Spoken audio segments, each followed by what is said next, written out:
Okay, so I just got my Samsung Galaxy S25 Ultra. Very slim box. You can see here, there wasn't a ton of packing material, which is annoying to me. You could definitely hear the box moving around. I mean, $1,420 phone, so I probably would have preferred to have a bit of packing material. But this is a super slim box. Obviously doesn't come with a charging brick. Probably not much else. Let's see what else we have in there. This came from Verizon, so it came with just a little setup sheet. I guess how to get it activated, and then a bill. Other than that, there's nothing else in there. I got $1,000 trade-in for my S22. Honestly, S22 Ultra against the S25. And the funny thing is that I probably could have done this better, because a lot of the lines, like, you could trade in like a shitty prepaid phone too, and it would still give you $1,000. So I really, if I cared enough, I would have kept the S22 and traded in a worse phone. You know, that's like the min-max of all of it. I don't care, and I'd rather the device go to get some use from somebody if they actually do trade these in, rather than just sit in my drawer somewhere gathering dust, because that's what would happen, I mean, after I trade this in. So, you can see it has these nice peel-offs. I already did the bottom one, so no scissors are needed.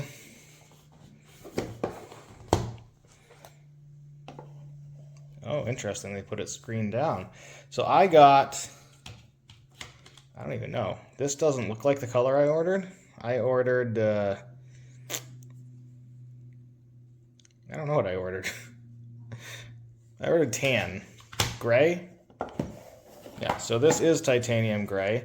I'm actually happy with this, by the way. When I was looking at it earlier, I was like, oh, damn, I didn't really want the orangey gold that I thought it had, but it doesn't. It's actually a really nice silver color.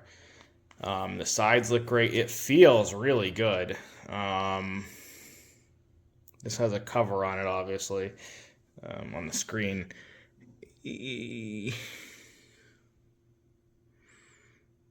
Are these from me leaving these fingerprints? Okay, so it is kind of a fingerprint magnet on the side. I'll be putting a case on this as soon as it arrives later today. This arrived 4 days early because it was supposed to be here on Friday, and it's actually Monday.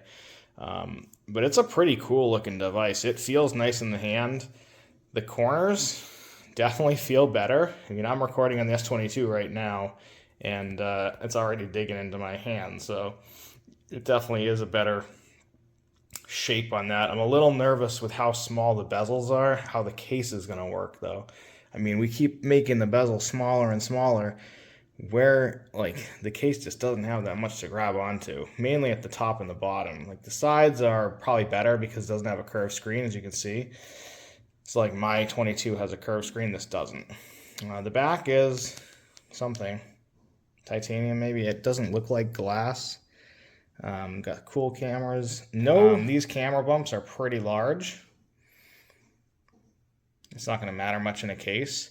It looks like they're still going to get as much dust as the S22s. I actually prefer the S21s. It looked worse, but I prefer their implementation of it, because they weren't just dust magnets like the S22 3, 4, 5. And also, you know, somebody else mentioned this, and it's a good point. If we're going to have these giant bumps on the cameras, why not just make the phone bigger, at least in other parts of it too, and give it just like a crazy big battery? I mean, we all put cases on it anyways. Yeah, maybe the cases would have to be thicker. I think they probably would, because there's not too much protection around the camera. There's just like a little ridge. But, I mean, does an extra millimeter or two really matter? I'd almost prefer to have bigger battery, especially with how much these things demand. So, and then inside the box comes with a SIM tool and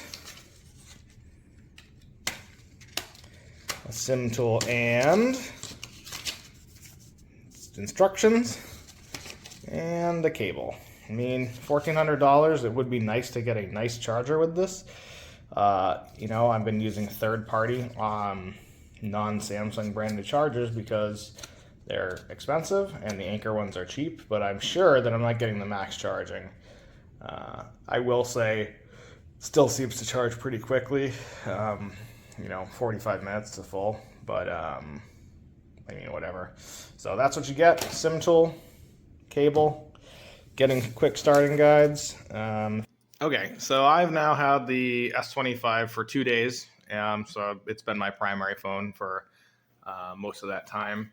I like it, but it's not exactly, I'd say, worth it if you don't get it for free. So I got it for free, which why I'm happy with it. This phone is 3 years old. It has the negatives of no Bluetooth on the S Pen. So if you used to use that as a shutter, you can't do that anymore. It does not have super slow-mo, which the S22 did. I don't know if the S23 and 4 did. I know the S24 didn't. I don't know if they took it away on the S23 as well. But so it only has a 240 frames per second, not the 960, what I had in the S22. I don't know why they removed that. It makes zero sense to me. It'd be great if they would add that back, but that's a big bummer. And then also you lose the 10 times zoom lens. Practicality, I feel like the 10 times, 5 times optical, 5 times digital on this S25 that gives you the 10 times is as good at actual distance. I've noticed that when you're taking pictures close up, like when I took the picture of the $100 bill, you can see that it's not even close to as sharp with the 10 times zoom. Now, I was able to recreate the clarity with a 5 times zoom, but the phone had to be much closer. So that makes me question how much of the 10 times zoom on the S25 is real and how much of it is AI. I guess doesn't matter. I don't know. The other key features between the two phones, or key differences, is obviously you can see the curved corners versus the straight edges on the S22, and a flat screen. Now, I don't know if the S24 had a flat screen and the S23. I'm guessing not the S23, but maybe the S24. But this is something I didn't notice until last night that it really started clicking. At least when I have a case on, which I will always have a case on, it is much more comfortable to hold the S22. It's weird because the corners are uncomfortable. So if they could have combined the two, we'd have the perfect form factor. But the fact that there's no curved screen, like you can see here on the S22, like the whole thing is curved, that actually works really well when you're holding it. These are straight edges. These are like an iPhone. It makes it feel bigger, and it's not nearly as comfortable to hold when you're holding it like this, say. This is what I mean. So, really you don't notice it when you're talking on it, but you'd notice it if you're, walking around and you don't want to put your phone in your pocket and you're just holding it like that. You can actually feel it. In here, this one is much more comfortable to hold. Now, again, it doesn't have the corners, which hurt on the S22, so there's a plus there, but a negative on the actual design. Now, this has a case, like I said, both of these do. They're both hard plastic back with minimal corners on the side. I'll link to this case in the description. I don't think that having a different case would make a difference in this. I think it's just going to be that way because, the case on this phone doesn't even come over the edges because it can't, because the screen's curved. I don't think they make a case like that for the S25. You could see if you can, but this one worked perfectly on the protection factor too, just the lip. But so those are really the holding differences between the two. You cannot switch the S Pen from the S22. So like you see, that does have an S Pen. And then there's the S Pen from the S22. They look very similar, but they're not. You can see the S22 has a thinner top part, whatever it is, and it does not go all the way in to the S25. And I don't think it really matters anyways, because I doubt this has the charging feature built in to charge it, because this has some sort of crazy battery in it that lets it act as a shutter. This does have some sort of near fields. Like you can see, when you get close to it, you still do get it and you can use the button on it to like, you know, erase or whatever. But this one had a shutter feature and Bluetooth. I don't really know how to, if they're set up for anything like that for writing. But it did have the shutter feature, which is what I always used it for. I never actually used the stylus. I just used the remote shutter function. So that's a big loss for me. I wouldn't say I used it a ton of times, but usually taking a picture with a big group was great, or using it to take star pictures. We don't want to move the phone. You can still use a smartwatch, at least the Samsung smartwatch. I don't know if the other brands let you, but you can still use that to trigger the shutter. So, I mean, that's what I'll use when I need to, but it is a bummer, and I'm not really sure why they took it out. Otherwise, you know, there's not much on the device that I notice as being different. The always on display looks like this, where it looks like this on the other device. So I don't know if this uses more battery or not, but it has like a whole screen. You know, you can see your background. It just dims it way a lot. And I think if you put it in your pocket, it gets even more dim, so you can see. So it's not always on, but when it's open face, it does. I think this does similar. That just, yeah, that visibly goes super dark.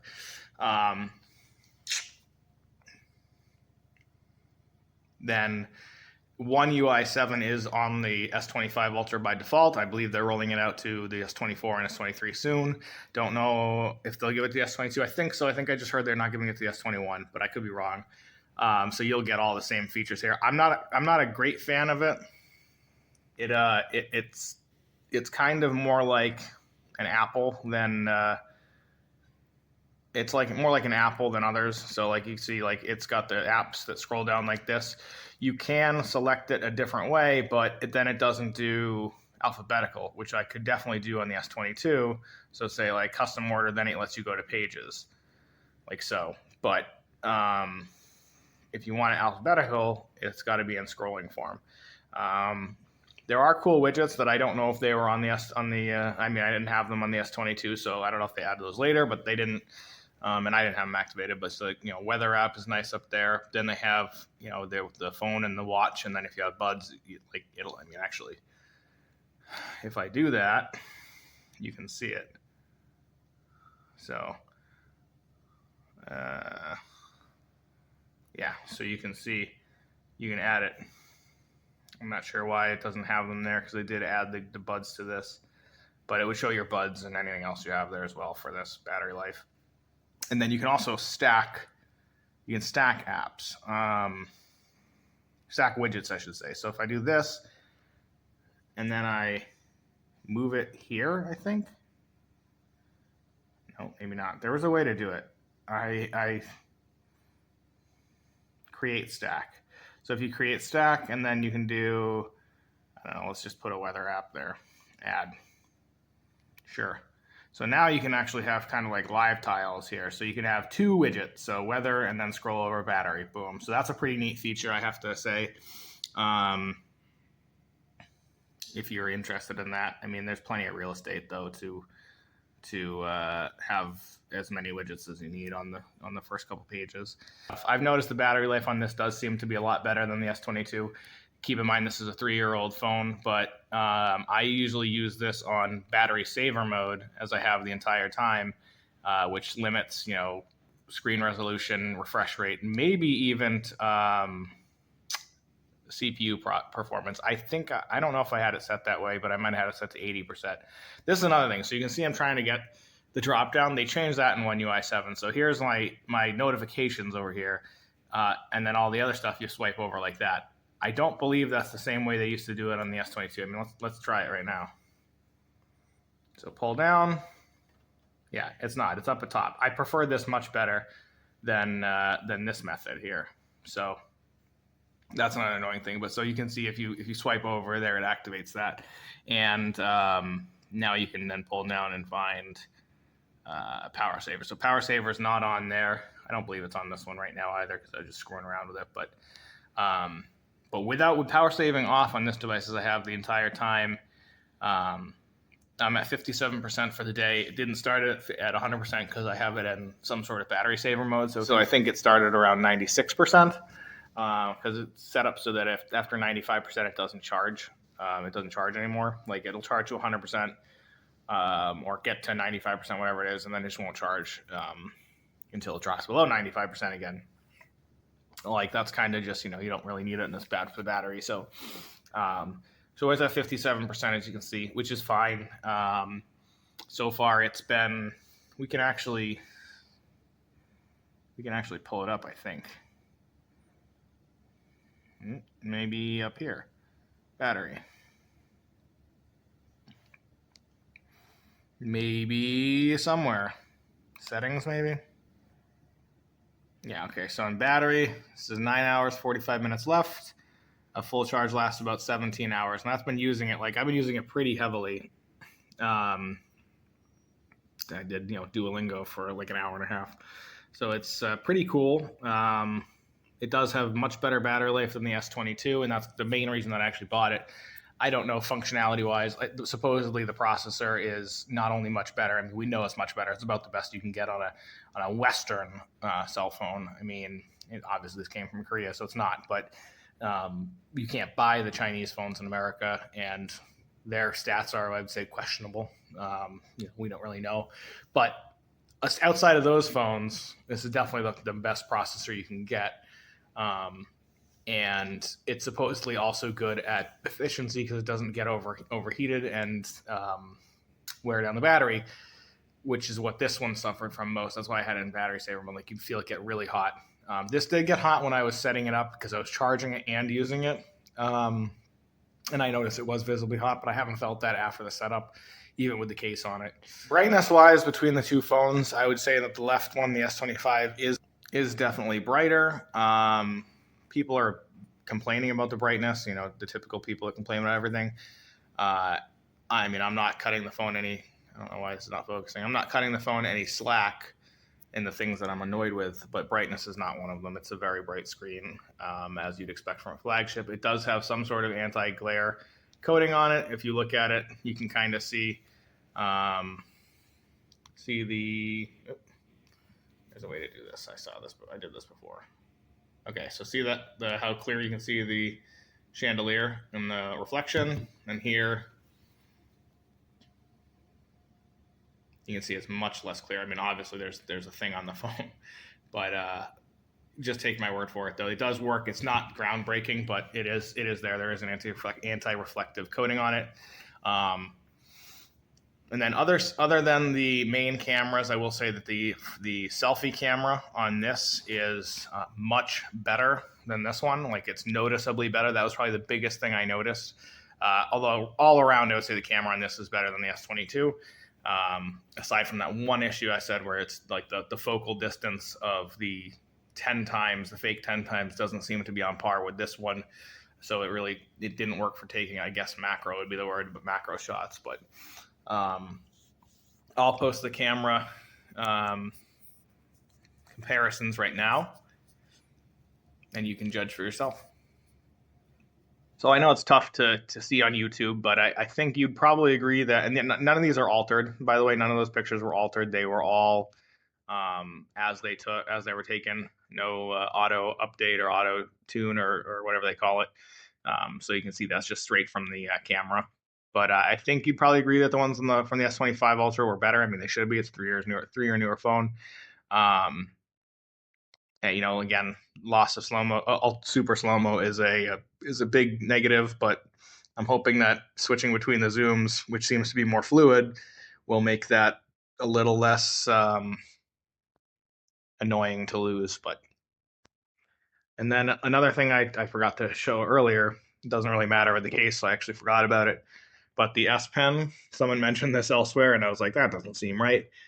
The S Pen does not sit flush. It's kind of annoying that they would do that feature on a phone, but you can see right there, it sticks out on one side because the sides are curved. It makes it a lot harder to see it with the case on, so that's why I don't care too much. But if you put it in here, this was on a flat part of the phone, so it's not sticking out. It's just there. So audio wise, I do think the S25 is great for music and for watching videos.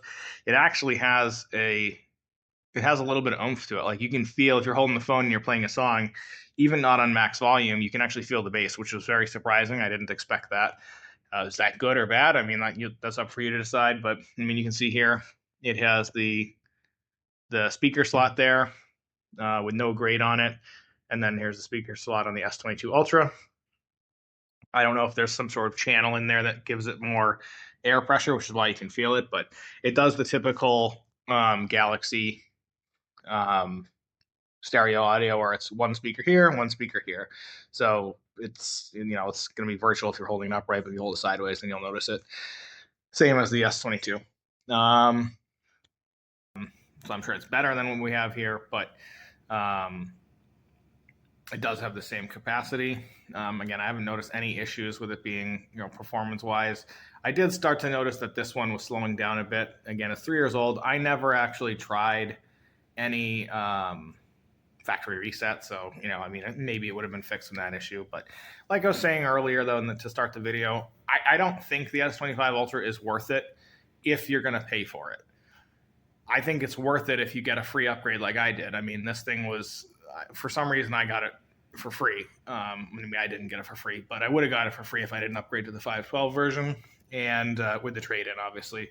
So for me, it was a no-brainer. Just I wanted to have a new battery and more storage and better processor. But like getting the two side by side, I think you're still fine with the S22 Ultra. So certainly, if you have the S24, there's no reason to upgrade.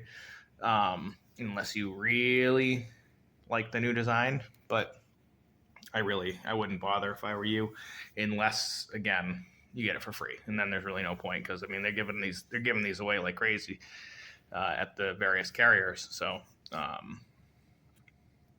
it also does have, although I think the S24 had this as well, it does have satellite communication. So like you can use, at least depending on your carrier, I guess. Like I have Verizon, and they definitely have some sort of agreement with a satellite provider, so I can use satellite communication if Wi-Fi or wireless or I guess Wi-Fi too, but is unavailable. So like I can send text messages and maybe make calls. Obviously, no video watching or anything like that yet, but that is a functionality built into the S25 Ultra that the S22 didn't have.